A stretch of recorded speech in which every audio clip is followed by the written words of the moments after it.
We'll go ahead and get back and get started. We're going to run. There you go. Thank you. I will remind everybody to lean in and speak into your microphone as much as possible so we can make sure we get the recording. Just roll call, Ms. Milton. Mayor Williams. Here. Excuse me, Vice Mayor Hamilton. Here. Councilmember Cagle. Here. Councilmember Johnson. Here. Councilmember Witt. Here. Assistant City Manager Custer. Here. City Attorney Litchfield. Here. All right. As we do with per our charter, all meetings, regular or call meetings, we have communications from citizens. So if there's anyone that would like to, is anyone signed in? No one signed in? Okay. If you're a citizen or a business owner that would like to come forward and address the council, this is your point in time. If you'd like to, you have everyone 5 minutes. All right, I see no one. So we'll move into the interview of city manager candidates. Okay. First one we'll interview is Karen Miller. Welcome, if you'll come up here.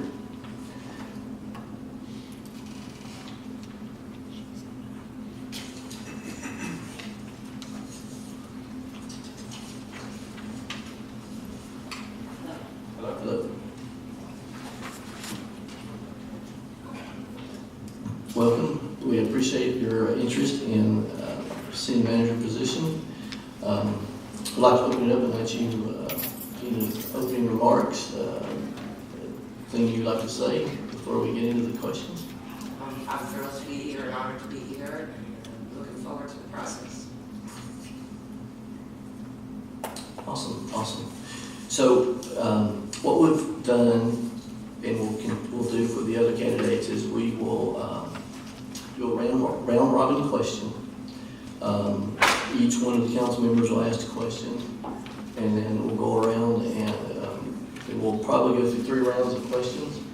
We've also had citizens we've engaged the community and had the citizens submit questions to our East Ridge News Online. So Mr. Cook will then present the questions that he has from the citizens. Sounds great. Awesome. Thank you again. Sorry, I'm a little hoarse. I understand it's going around. Yes. So we'll start in the same order. So we'll start with Vice Mayor Hilton. Ms. Miller, Hi. glad you're here. Thank you. How would you characterize your style of management? Open door. I believe very strongly in having an open door policy, not just for the council, but also for the residents and citizens to be able to come in and see me whenever they need to. I'm also the type of manager that believes in their staff. They're in their positions for a reason. They have the expertise. I'm not a micromanager. I believe in them doing their job and me being the one to sort of try to bring everything together as a team.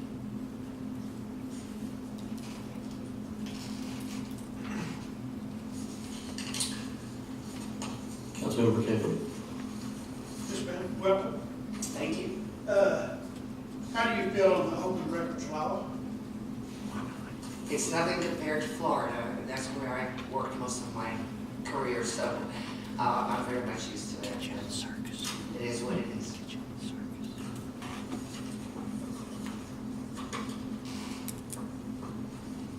Councilmember Johnson. Welcome, Mrs. Miller.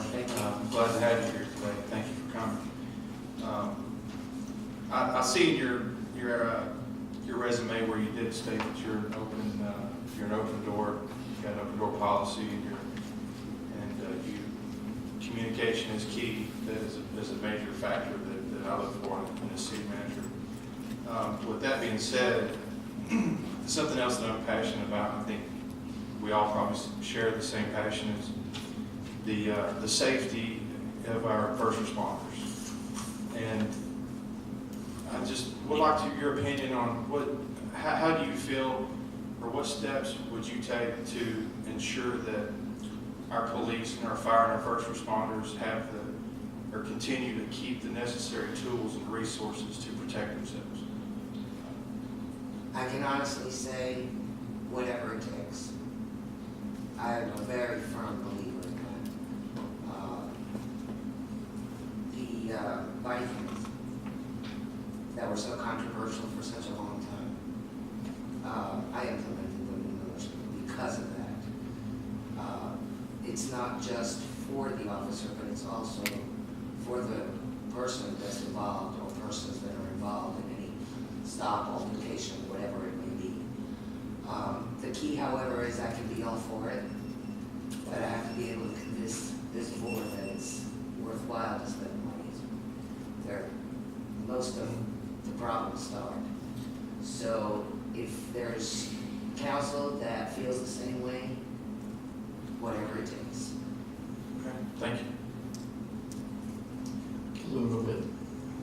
You mentioned that you had an open door policy for citizens. So my question is, to what extent do you believe contact with the citizens and citizens group is important, and how do you typically handle this responsibility? There's many ways to handle it.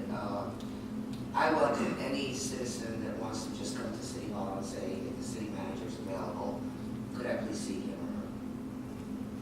If I'm not in the meeting, I will stop what I'm doing and I will have that citizen come to the I feel it's their right. This is their City Hall. If they email me, I will set up meetings. If it's a citizens group, we can set up a meeting either where they want, they prefer. That type of communication within the community is very, very important. That's how things get done. That's how you know what's going on in the community. And that's how I can come back and let you know what their concerns are, if they haven't already approached you. Communication is key, like I said earlier, especially with y'all. I believe in giving you reports. I used to do my Friday letters where after the week, things that had happened, I would just jot down in a short Friday letter, which is public, for the public to see as well, as to what's happened during that week, and email it to y'all, post it on the website once a month. Every department has to give a report. That's something I believe is necessary, not just for you to know what's going on, but also for the citizens and the businesses. So that's what I mean by open communication. There's so many other ways of doing it. And I'm open to all.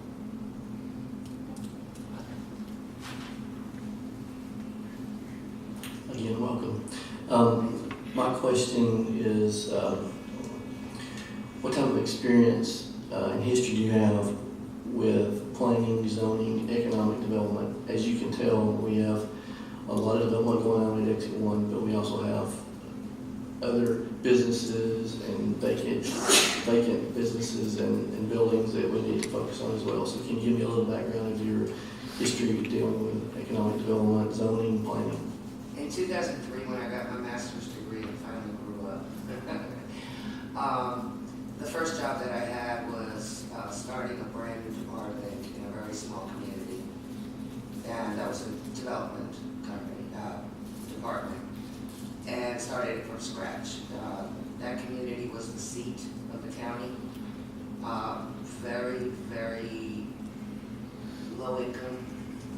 And it was a very hard thing to try to do exactly what you're talking about. So since 2003 till I went to Wyoming, most of my experience was all in development and redevelopment. I invite you to go to Flagler Beach, their website, and look at the pictures of their downtown. That was a $5.8 million project that I got started and finished in 3 years. That was the biggest redevelopment we ever had there. That was the focus of retaining businesses and bringing new businesses in. We did total streetscape, underground and utilities, the stormwater drainage, you name it, sidewalks, curb gutter, the whole thing. And like I said, it was $5.8 million, of which most of it was grants that I was able to get. It's a passion, right? It really is. For some reason, I like it. And I guess it's because when you finish getting everything together, you actually see a product. When you're doing wastewater or water projects, they're all underground, you don't see them. But this you actually see. Millersville, I was able to get, which was at 1.3 million from TDOT to start our streetscape there and our sidewalks. Unfortunately, the federal government decided to put a different deadline on it, so right before I left, the governing body decided to give money back. So they reapplied this year, so maybe they'll get it if they will get it done, but that would have been one of the biggest developments that happened in that downtown corridor as well. The I-65, exit 104 at Millersville, is barren, and it's the only exit that has any kind of business or income capabilities. And the first thing I did was I also went again through the MPO to TDOT, and we were able to do a $1.1 million lighting project to get that whole intersection lit at no cost to the city at all. And that's going to be the catalyst. As soon as people found out that we were doing that, hotels started calling. People started getting interested in buying the properties and actually developing them. So maybe I've answered your question. Maybe you see my passion for it. I love it. Thank you. Mr. Helton? What is your experience working with the police department, and what is the most challenging aspect of that relationship? Each police department is different.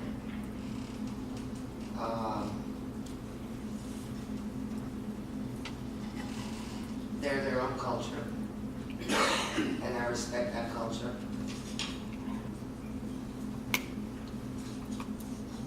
I've worked with a department that only had a chief and 2 officers, and I've worked with a department that had 13 officers and rank and file, and that was followed. In Millersville, we had a police chief that just did not work out, and I had to fire him, and that was the hardest thing probably that I've ever done. And had to rebuild that department from scratch again and get that department back to where they believed in themselves. And was very fortunate to put the current police chief in as interim because he was scared to death. Didn't know whether he could do it, and I knew he could.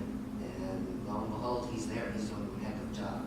And that department has grown unbelievably. Again, it's a rank and file type of thing, and unless you understand their culture, you're going to knock heads. And I'm very supportive. And the same thing with the fire department. They're also a rank and file culture, and I understand it and I support it 100%. I don't know if I'm answering your question, but I've dealt with really small and a lot larger, and I also dealt with a department with almost 60 people in another city when I was working for Smyrna Beach, and that city was over 23,000 people at the time. So. Mr. Cagle? Describe your experience, if any, in dealing with charges of discrimination or grievances filed against you or your city.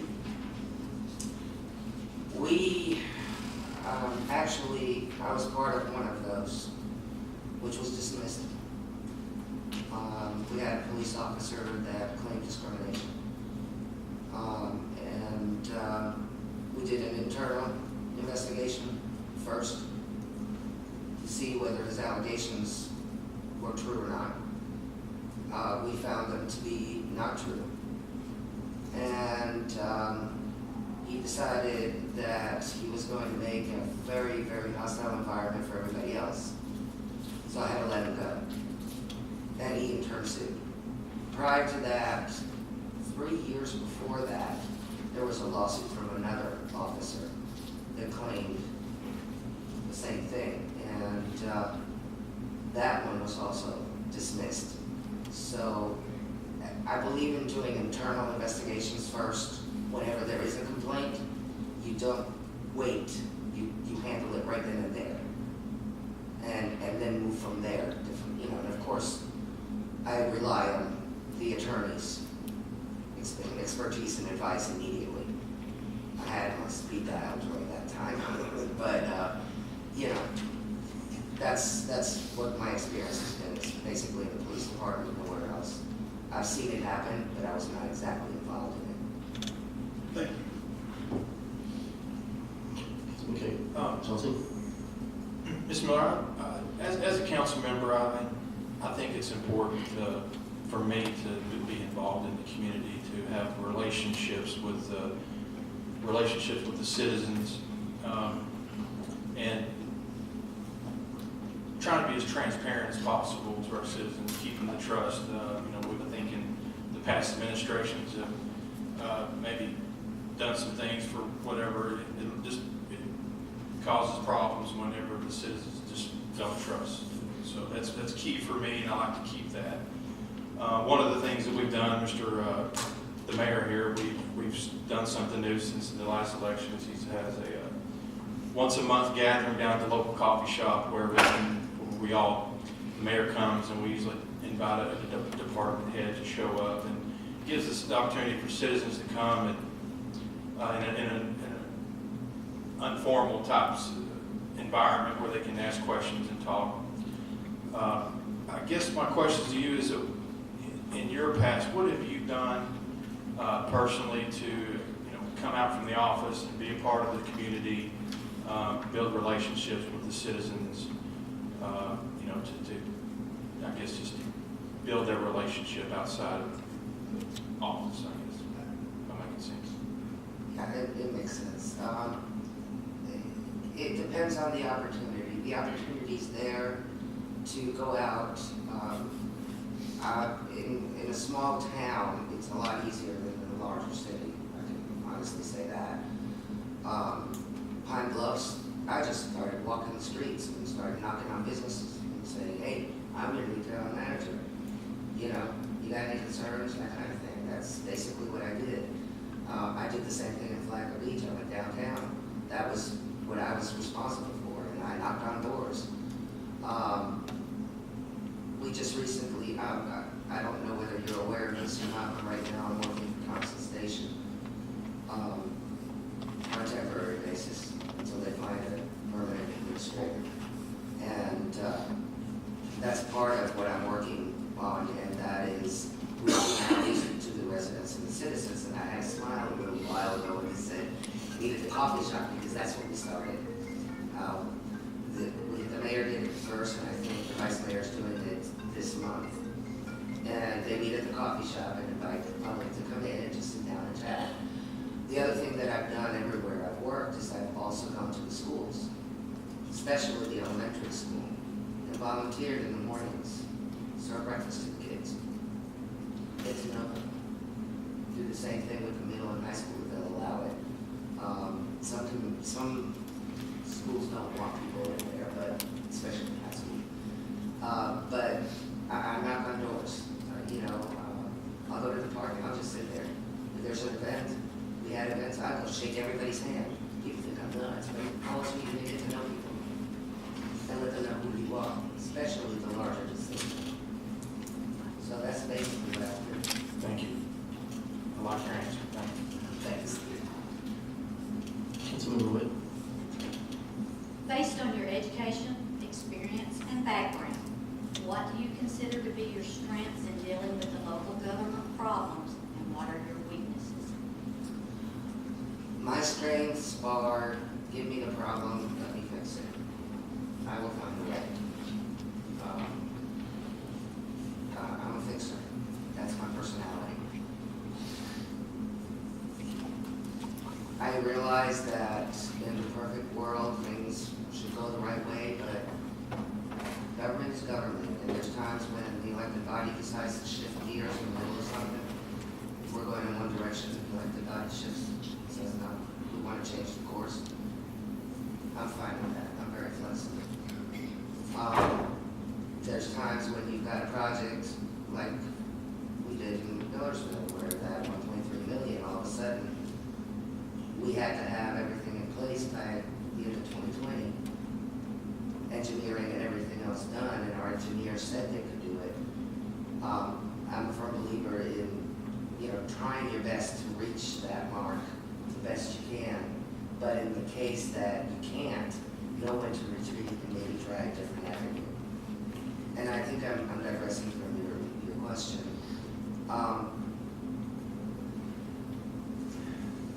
My biggest downfall, I think, is I care too much. Once I become invested, I'm invested. And it's not 100%, it's 200%.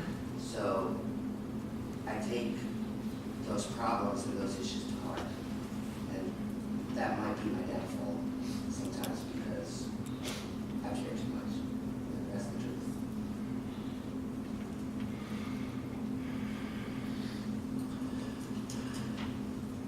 So at this point in time of the year, we're heavily into budget preparation.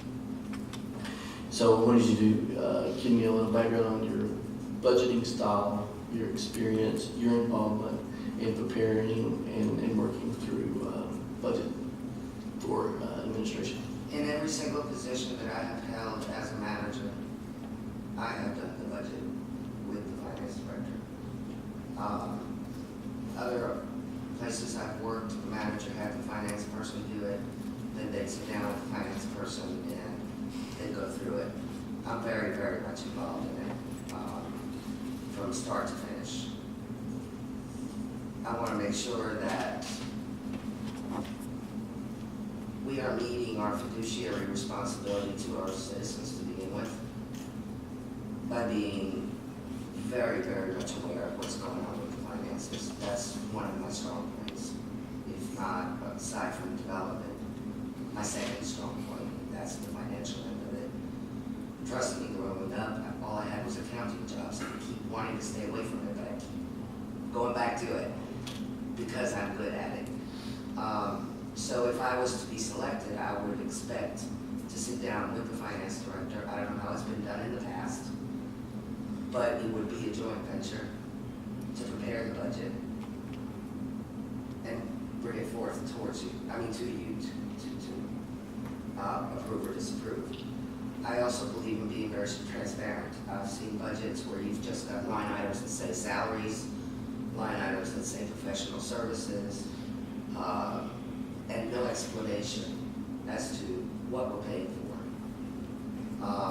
And I've changed the way that the budgets were done in 3 different locations. And as a matter of fact, I'm changing the way a budget's done for the city of Lakewood right now as a contractor. Because I believe in that type of transparency. When the budget's looked at, and you guys have done a great job, so when I went and looked at the budget, I understood it, and I understood what you were spending your money on. Other cities don't do that, so I must compliment you on that. If it's 50, 60 pages long, so what? At least the public knows, and you guys know exactly what you're paying for. So does that answer your Yes, ma'am. question? So what are the elements that you employ that contribute to a successful relationship with the news media?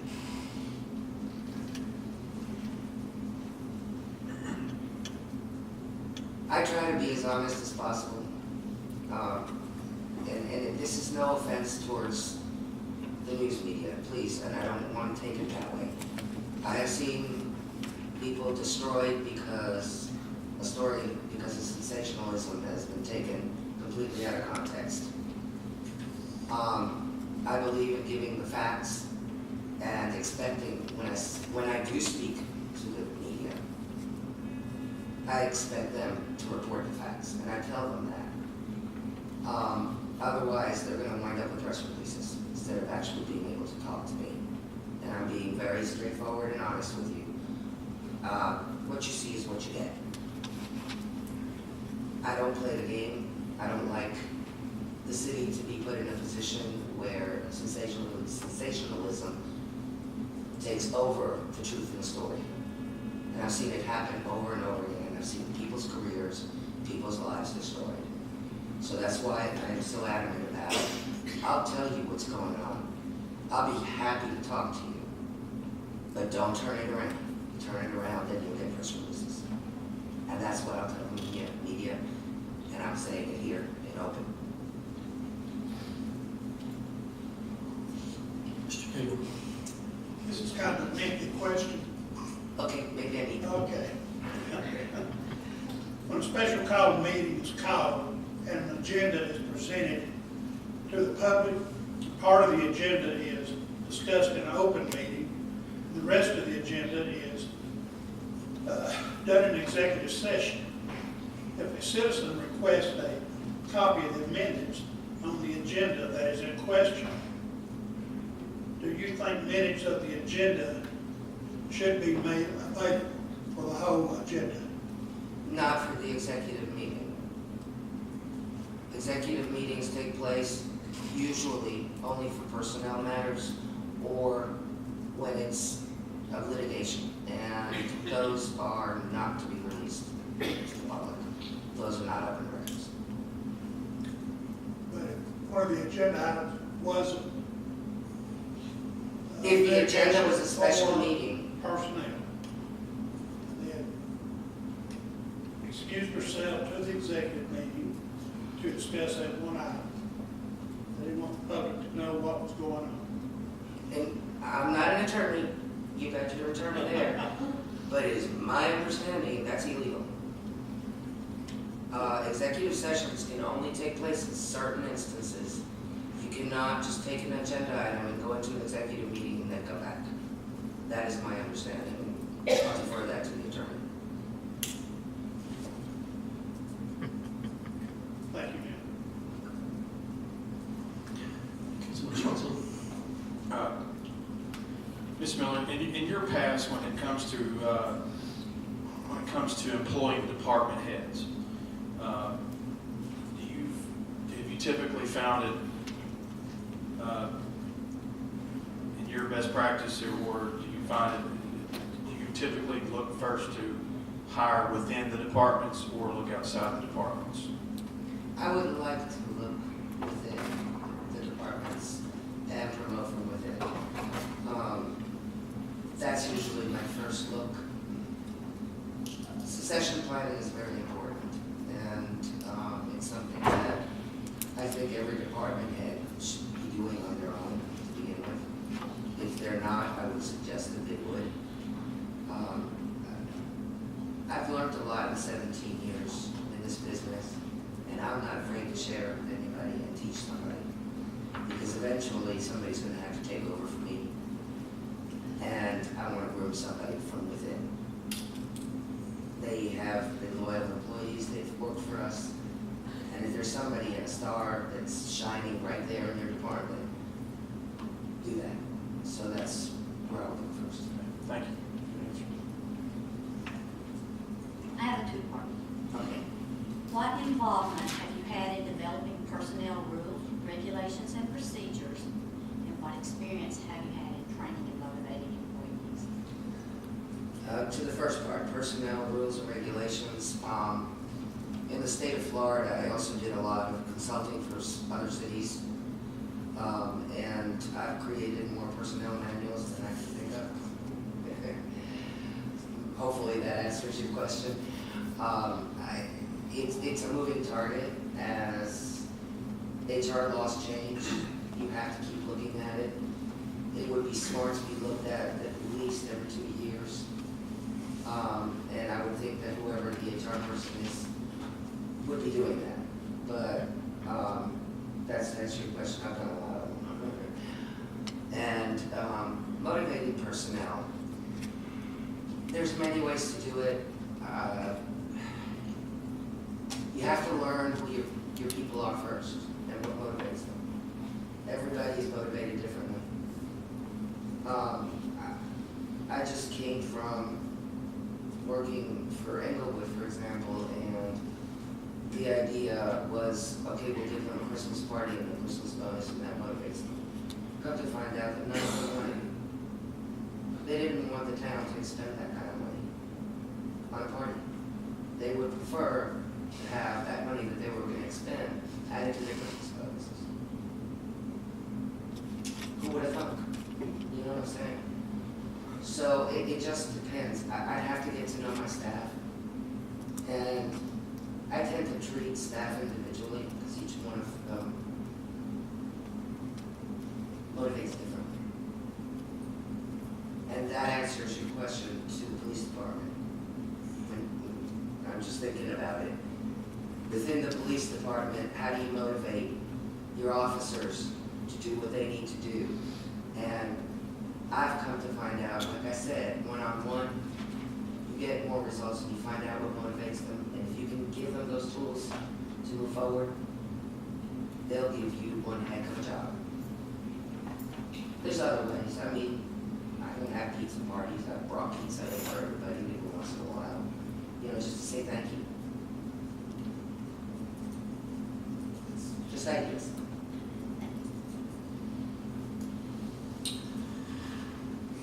So if you would explain your views and how you perceive to be a city manager's role and relationship with department heads and with council. My role is to implement what you guys set as policy. You guys set the course for the ship. I steer it. And as I steer it, then I am steering it through my department heads. I don't know if y'all have ever done this before, and if you haven't, I would suggest you do it. MTS puts together a goal-setting session that works, where the department heads and the elected officials all get together. It's a public meeting, the public can attend, but the bottom line is, it's not only a goal-setting session, but it's also a bonding between department heads and the elected officials. You guys probably all have your own jobs. You're not here at City Hall, you don't have that interaction with them. And you'd be surprised what comes out of one of those goal-setting sessions. It's one day. And at the end of the session, there has been that bonding between department heads and y'all. But at the same time, everybody's on the same page as to what the goals are for next year. Then you create your budget around those goals. Okay? And you still have 5 years down the road goals. And these are the goals that you pick. You guys ultimately pick them. But they're discussed amongst everybody. After 6 months, you'll get a report, usually from a manager, to see where you're at. And you would be surprised at how much has been done. I think it's worthwhile if you've never done it. Whoever you pick, do it. It's really a really good exercise.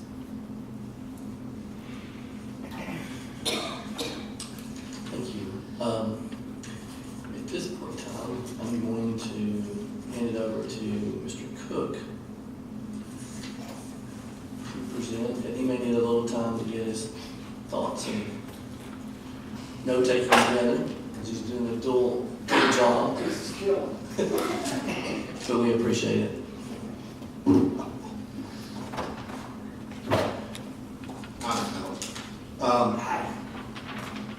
You know,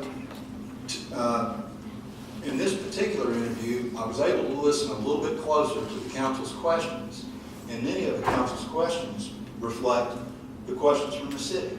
So I've got a bunch of duplicates. So if you could give me just a minute to kind of go down and look at some of these questions, that would be very helpful to me. But I'm going to hit you with one right off the bat that seems a little strange. And one of my readers wrote this question, and it's, if you were given $100,000 to start a business, what would that business be? And she went on to say, the question may sound odd, and I think it sounds odd to ask for a city manager, but it is to gauge where their personal interests may lay. $100,000. Yeah, what kind of business would you open up? Bicycle shop? No, you know, I've always dreamed of having my own restaurant. I really have, and that's my honest answer. Gotcha. I'm going to scribble a little bit here too, because I want to be accurate. I'm not a sensationalist. I don't sensationalize. This has kind of been covered, and you have elaborated greatly on one of your areas of expertise is development and redevelopment. And I'm sure if you've been in East Ridge for a day, you've noticed there's a great deal of development on one end of the city, and there is a dearth of development on the other. This person has moved here from Colorado with her husband, and she loves it here and she loves her neighborhood, but she's frustrated to see all of the development down on this end and very little being done to promote local business owners. How would you go about promoting the growth of local small businesses?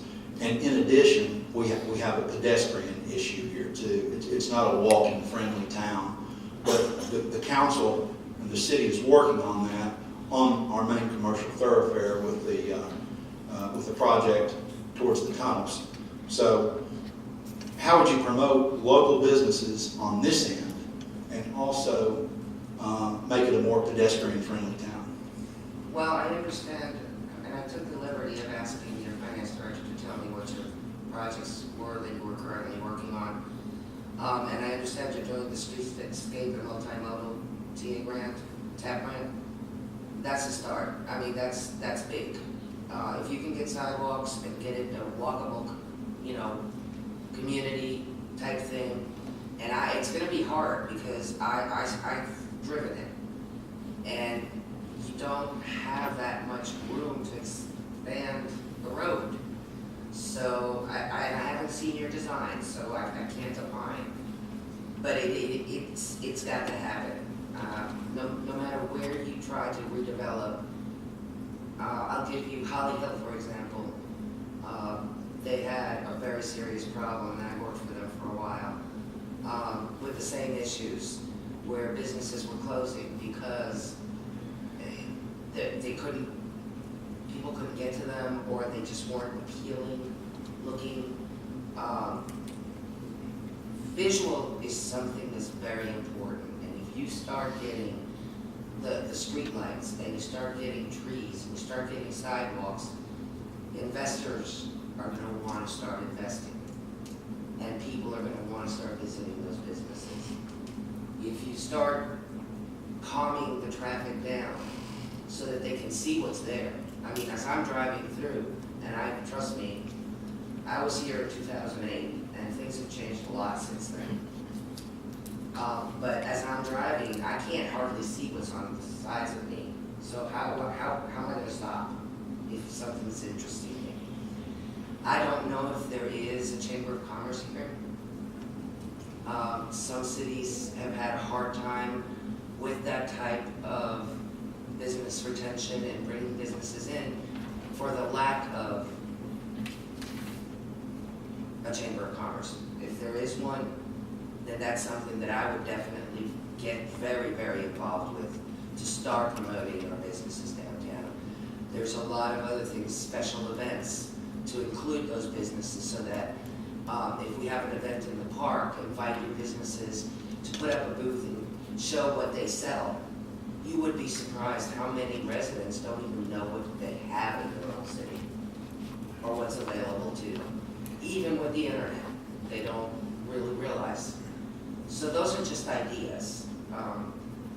I'm sure that those businesses have ideas too, and having that kind of communication between the city manager's position, the chamber, and those businesses. I'm glad to have your facade grant. That's something I created too in Flagler Beach. That is something that's very successful. So you've taken a lot of the steps. It's a matter of getting out there and pounding the pavement, I think, and getting everybody on board.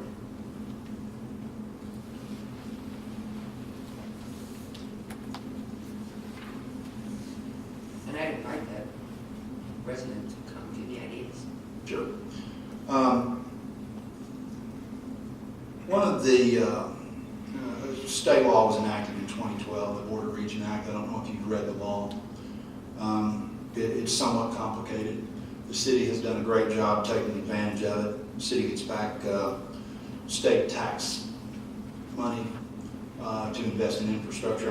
By the look on your face, I said that you don't know anything about the Board of Region Act, or very little. Very little. That's an integral part of the financing of the development in our city. And that is what has promoted the growth on I-75 at the exit 1 with the Bass Pro Shop and stuff. So this question may be, you just don't know how to Maybe answer. I don't know it as that, but I do know that there's state money available to provide for that type of development as well. There's also increment financing that can happen if you create an IDD. What's an IDD? It's like a development district. You pick a section of your city. Gotcha, I understand. And then you cap the taxes at a certain level, and anything that comes in above that goes right back into that same district. The tax increment financing district? That's it. Okay. Yeah, so those are other ways. So you really haven't done a lot of study on the Board of Region Act and No, I have not. Okay.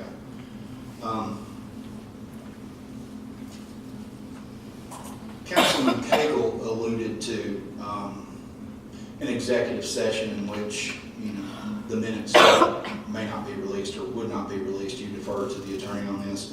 But this is a question that I received from a reader, and it kind of goes with Councilman Cagle's.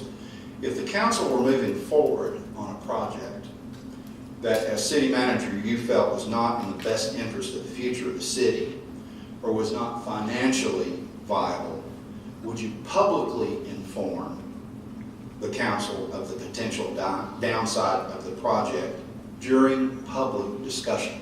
Absolutely.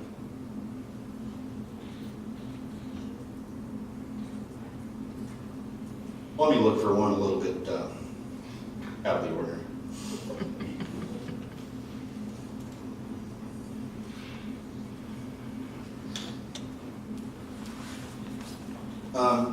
This is not out of the ordinary, but I think it's on a lot of people's, certainly on a lot of the readers' minds, and it's been on the mind of the council for quite a while, and they've struggled in addressing this.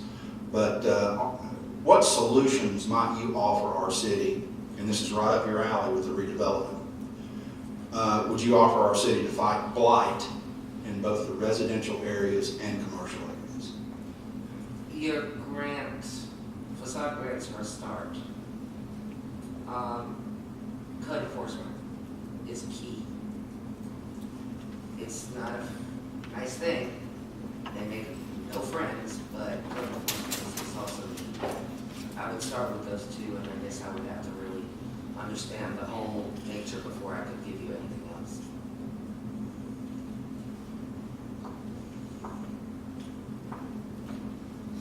I'm going to ask one more question, Larry.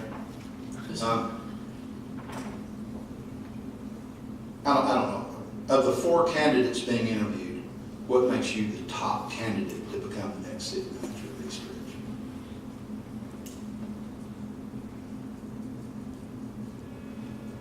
Like I said, I've been doing this for 17 years, and it's my passion. The opportunities here for development and redevelopment are right up my alley. I realize that you're basically landlocked, so annexation is not something I can help you with. That's another one of my fortes. Was able to annex almost 100,000 acres into the little town of Manel that I first told you about. It became the second largest city in the entire state of Florida, next to Jacksonville, land-wise. But I have a passion for what I do. I like your community. It's got a lot of potential.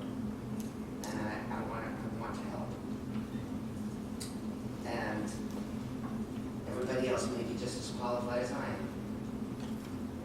Ultimately, it's up to y'all and whether we fit and whether I fit with the community. And that's basically what it is. And I don't know how else to put it. I understand. One more. Sure. Where, I'm just curious, where is Millersville? How big is it and how many employees did you have? Millersville is north of Nashville between Goodlettsville and White House. Right off of 65 north. They have 6,700 people, which probably is about 7,000 now. And as far as employees, I had 32. Total. So, Thank you, Ms. Miller.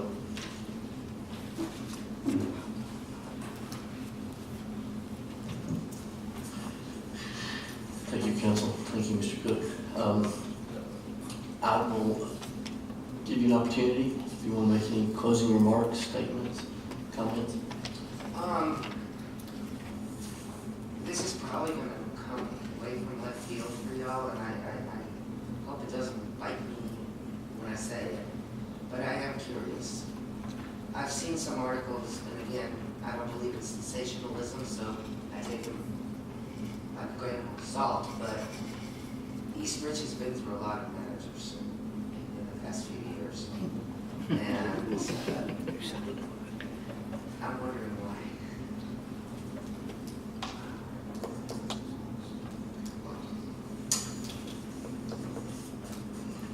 And again, this is probably going to bite me, but it's something I need to know. No, this is very factual, and I don't know if I can actually give an accurate description. I think Is it just political turmoil? I mean, which is usually. I think that has something to do with it. I can say that I've never personally not reading that yet.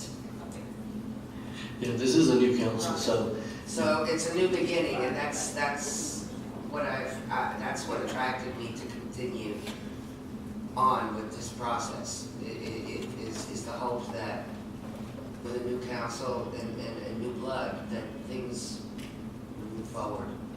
2 years ago, Ms. Helton and myself was elected in council. This year, Brandon was elected as mayor. Councilman Cagle was reelected, and then Councilman Chauncey was elected, and then we appointed Ms. Witt for my vacated spot. So this is a fairly new council. I think we've got a great council. I think we're moving forward.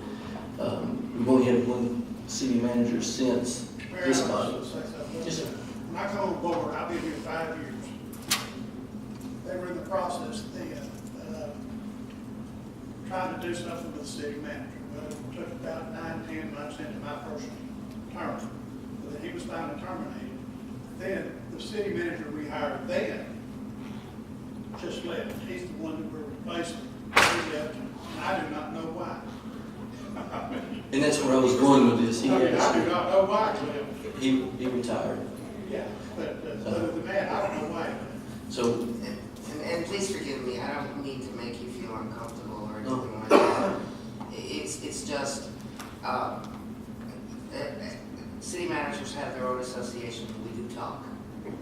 And, you know, I am pleased to tell you that now the talk has changed, that now there's hope that East Ridge's reputation will move from where it was to where it is now and forward. But I needed to ask that question, so I apologize. No, don't apologize. And I'll say, I appreciate you being straightforward. I think it's a great quality to have. And given your concerns of why we have gone through so many city managers, if I was in your shoes right now, I would be concerned about uprooting my life, coming and moving into a new city, and given the track record of not knowing, I may not be there for 6 months to a year, and you might, be going through that whole process. Well, I think we do do not want that to happen. We want to stop the revolving door. We want someone long-term. We want someone who's going to be a good fit for the next 10, 20 years, or however long it's going to be to get us economically back on track. So we're wanting to make a good decision. But again, I just want to say I appreciate you being straightforward, and I understand your concerns, because I would not take a job unless I knew there was some stability there. So. And I've also told you, you see what you get, and I say it like I mean it. That's bad, good, and ugly, you know. And I would like to say that I'm impressed that you knew some things and you were willing to come in interviews with us from the things you said that you heard. Thank you. Thank you. Yeah, I don't hesitate at any time. I think most of the council members, as me, we entertain those questions. It doesn't bother me at all having the question asked. Some of the reasons I do meet the mayor, I want to know how people are feeling and what their pulse is and what we need to do to make the city better and move forward. So, And it's a hard responsibility, you know. I admire you guys, because it's easy to sit in that audience and say, well, they're doing it wrong, but the moment you step on that dais, it's a different world. So I commend you for that. thank you. And I'll thank say you. one more thing. Yes, sir. Out of all the 48 to 50 resumes we read here disqualified, it seemed to me like the average city manager is 12 months to 18 months or less. And I've looked at your resume here, and it seems like that about every 4 years, you have moved jobs, so. City managers usually Yeah, last about 5 years, unless you are lucky to find a community like some of my mentors had, where they've been there for 20 some odd years. Springfield just lost their city manager. They decided it was time for him to go, but he was at 21 years. So it depends. It's a very political situation, and managers stay out of it. Right. Well, I know that you're going to discuss it after this meeting, after the other two interviews. But when were you planning on making a decision? There is a discussion, take action item at the end of this. I will say that that's placed on there, but I don't foresee, it's not a requirement that we make a decision tonight.